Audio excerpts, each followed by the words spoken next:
Assalamualaikum warahmatullahi wabarakatuh. Perkenalkan, nama saya Anggita Febrianti. Di sini saya akan membacakan hadis tentang keimanan. Iman adalah pembenaran, keyakinan bahwa segala sesuatu itu datangnya dari Allah Subhanahu wa taala. Iman sendiri berasal dari bahasa Arab, dari kata dasar amana yu'minu imanan. Artinya adalah beriman atau percaya. Percaya dalam bahasa Indonesia artinya meyakini atau yakin bahwa sesuatu itu memang benar atau nyata adanya. Iman dapat dimaknai ikhtiraf, membenarkan, mengakui pembenaran yang bersifat khusus. Di sini dalam Quran surah Al-Hujurat ayat 15 yang berbunyi, A'udzubillahi minasyaitonirrajim, Bismillahirrahmanirrahim. Innamal mu'minuna alladzina amanu billahi wa rusulih tsumma lam yartabu wa jahadu bi amwalihim wa anfusihim fi sabilillah ulaika humus shadiqun, yang artinya sesungguhnya orang-orang yang beriman itu hanyalah orang-orang yang percaya, beriman kepada Allah dan Rasul-Nya. Kemudian mereka yang tidak ragu dan mereka berjihad dengan harta dan jiwa mereka pada jalan Allah. Mereka itulah orang-orang yang benar. Adapun hadisnya yaitu hadisu Ibnu Umar an Rasulullah sallallahu alaihi wasallam. Marro ala rojuli minal ansori wa huwa ya'izu akhahu fil hayai faqala Rasulullah sallallahu alaihi wasallam dahu fa innal haya'a minal iman. Akhrajahul Bukhari fi kitabil iman babul haya'i minal iman. Yang kedua yaitu tentang hadis persaudaraan. Salah satu hal terpenting dalam kehidupan manusia di muka bumi adalah terjalinnya persaudaraan yang kokoh dan harmonis. Tanpa persaudaraan, kehidupan manusia akan selalu diwarnai pertikaian, pertengkaran, dan perpecahan. Menurut Kamus Besar Bahasa Indonesia, persaudaraan dari kata dasar saudara yang artinya adik atau kakak, seayah dan seibu.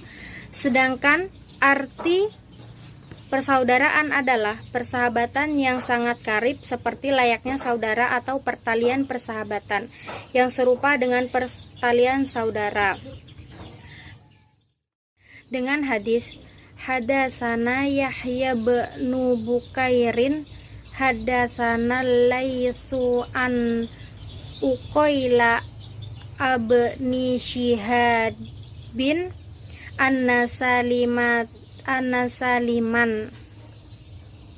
akhbarahu anna Abdallahi bin Umar radhiyallahu anhuma akhbaruhu anna Rasulullah sallallahu alaihi wasallam qalal muslimu akhul muslimin la yazlimuhu wa la yuslimuhu wa man kana fi hajati akhihi kana Allahu fi hajatihi wa man qarraja'an muslimin kurbatan farrohallahu anhu kurbataman kurubati yaumil kiamati wa ma satara musliman satarallahu yaumal qiyamah, yang artinya telah menceritakan kepada kami Yahya bin Bukair telah menceritakan kepada kami Al-Laits dari Uqail dari Ibnu Syihab bahwa Salim mengabarkannya bahwa Abdullah bin Umar radhiyallahu anhu mengabarkannya bahwa saudara bagi muslim lainnya, dia tidak menzoliminya dan tidak membiarkannya untuk disakiti. Siapa yang membantu kebutuhan saudaranya, maka Allah akan membantu kebutuhannya. Siapa yang menghilangkan satu kesusahan seorang muslim, maka Allah menghilangkan satu kesusahan baginya dari kesusahan-kesusahan kiamat.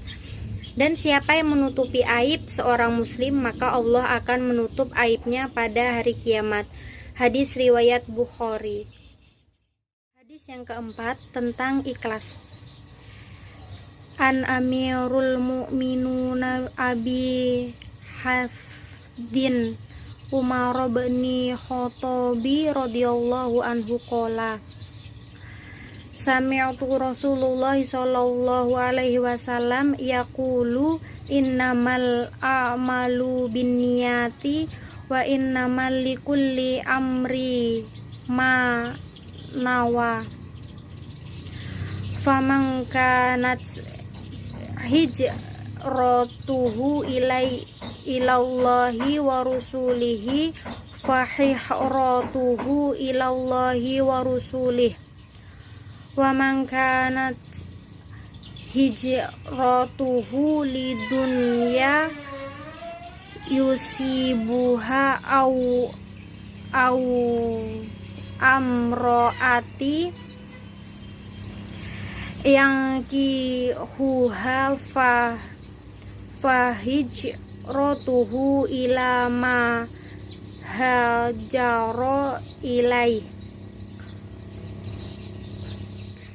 Dengan arti dari Amirul Mukminin Abu Hafs Umar ibnul Khattab bin Nufail bin Abu Uzza bin Riyah bin Abdullah bin Qurt bin Razah bin Adi bin Ka'ab bin Lu'ay bin Ghalib al-Quraish al-Adawi R.A.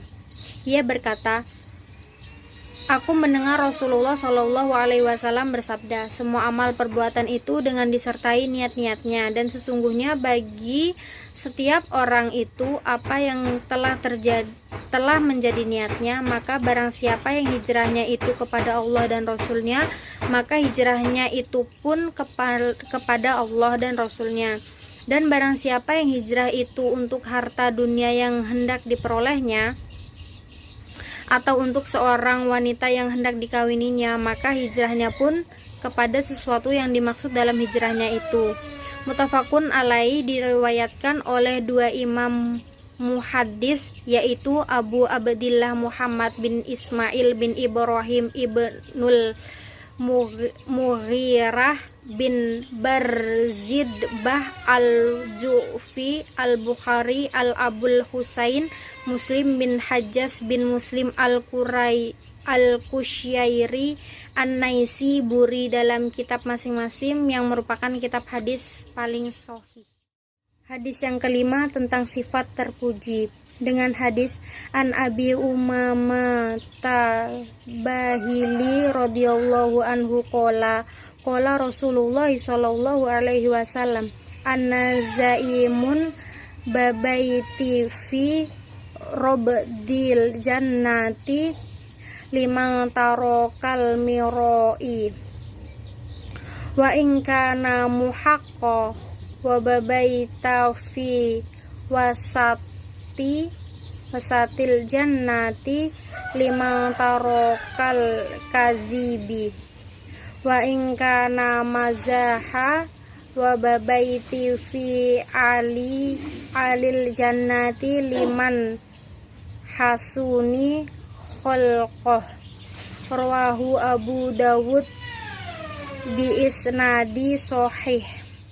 Yang artinya, Abu Umamah al-Bahili radhiyallahu anhu berkata bahwa Rasulullah Shallallahu alaihi wasallam bersabda, saya dapat menjamin suatu rumah di kebun surga untuk orang yang meninggalkan perdebatan meski ia benar, dan menjamin suatu rumah di pertengahan surga bagi orang yang tidak berdusta meskipun bergurau, dan menjamin satu rumah di bagian tertinggi dari surga bagi orang yang baik budi pekertinya. Hadis riwayat Abu Daud dengan sanad yang sahih.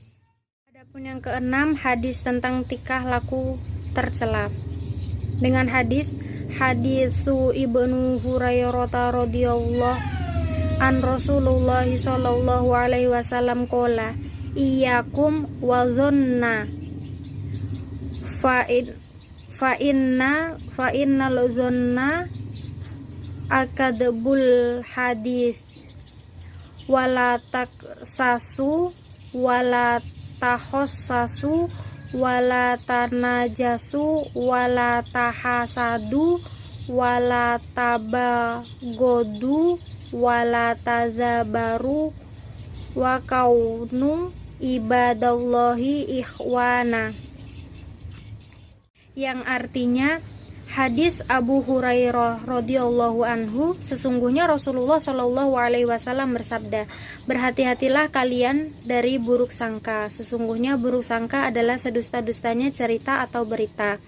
Janganlah menyelidiki, janganlah memata-matai hal orang lain, janganlah tawar-menawar untuk menjerumuskan orang lain. Jangan saling menghasut, jangan saling membenci, jangan saling membelakangi, dan jadilah kalian sebagai hamba Allah yang bersaudara. Diriwayatkan Imam Bukhari 78 Kitab Adab. Hadis yang ketujuh yaitu larangan menimbun dan memonopoli. Menimbun dan memonopoli adalah tindakan menyimpan harta, manfaat atau jasa dan enggan menjual dan memberikannya kepada orang lain, sehingga mengakibatkan melonjaknya harga pasar secara drastis karena disebabkan persediaan terbatas atau stok barang hilang sama sekali dari pasar, sedangkan masyarakat memerlukan produk, manfaat, atau jasa tersebut. Para ulama berbeda pendapat tentang hukum monopoli dengan perincian sebagai berikut. Yang pertama, haram. Haram secara mutlak, tidak dikhususkan bahan makanan saja. Hal ini didasari oleh sabda Nabi Shallallahu alaihi wasallam, khoti'un fahuwah takhoromani, yang artinya barang siapa menimbun maka dia telah berbuat dosa. Hadis riwayat Muslim 1605. Yang kedua, makruh secara mutlak, dengan alasan bahwa larangan Nabi Shallallahu alaihi wasallam berkaitan dengan ihtikar adalah terbatas kepada hukum makruh saja, lantaran hanya sebagai peringatan bagi umatnya. Sedangkan yang ketiga, haram apabila berupa bahan makanan saja. Adapun selain bahan makanan maka diperbolehkan dengan alasan hadis riwayat Muslim di atas. Dengan melanjutkan riwayat tersebut yang domirnya membolehkan ihtikar selain bahan makanan, sebagaimana riwayat lengkapnya ketika Nabi Shallallahu alaihi wasallam bersabda, manihtakaro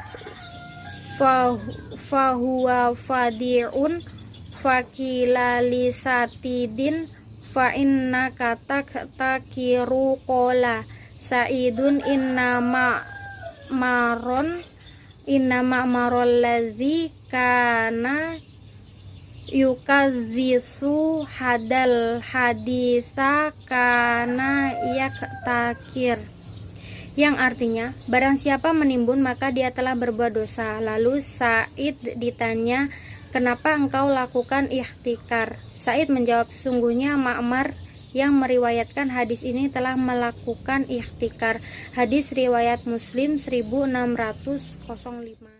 Sekian yang dapat saya sampaikan. Mohon maaf apabila ada kekurangan baik disengaja maupun tidak. Wassalamualaikum warahmatullahi wabarakatuh.